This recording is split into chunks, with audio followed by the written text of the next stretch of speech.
I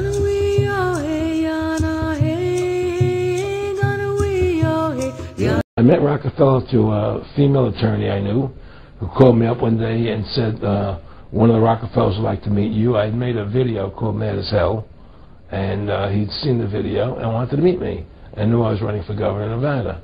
So sure, I'd love to meet him. And I met him and I liked him, and he was a very, very smart man, and we used to talk and share ideas and thoughts, and he's the one who told me 11 months before 9/11 ever happened that there was going to be an event.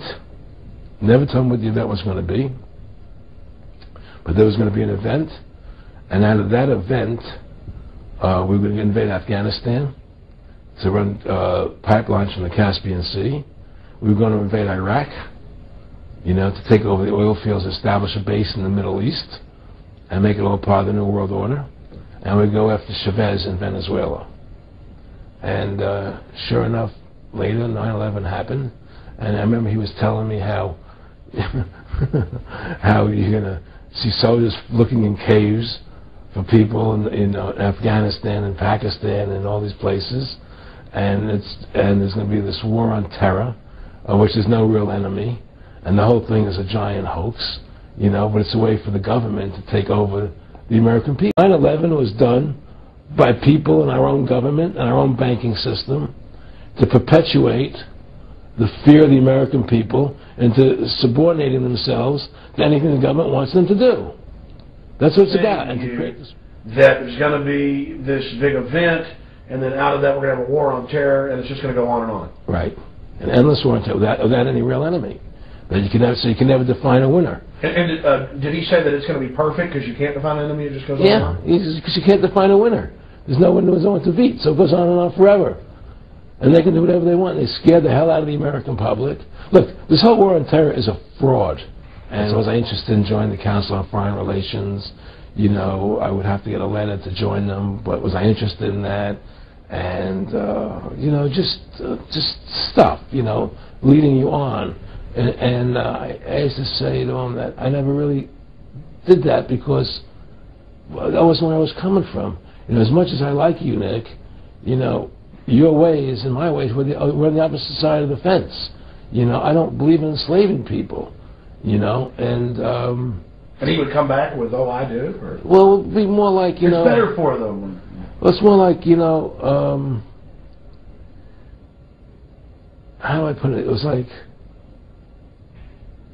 what do you care about them? What do you care about those people? What difference does it make to you? Take care of your own life. Do the best you can for you and your family.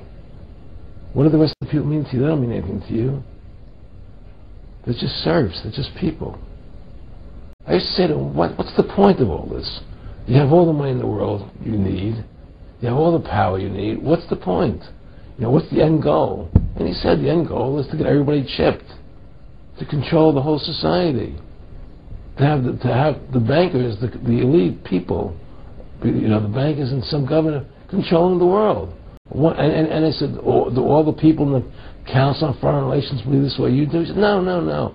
You know, most of them believe they're doing the right thing.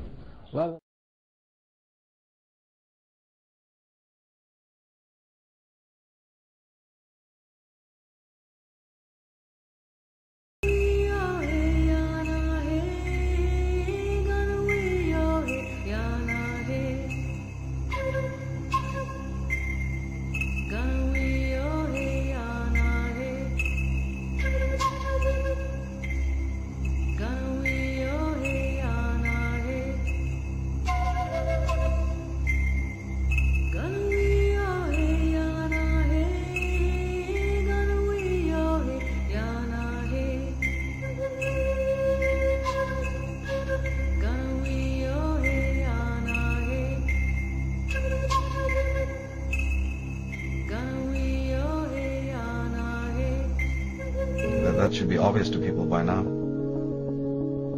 But these individuals don't really have any fear of us. Well, they do have fear of us to the extent that they know if we were awakened what we could do. I'm deeply troubled that a very vague, emotionally stated, semi-theologically defined diagnosis of the central global menace is obscuring our national ability to comprehend the historically unprecedented challenge which is being posed in our time by a massive global political awakening, and thus is obstructing our ability to deal effectively with the global political turmoil that this awakening is generating.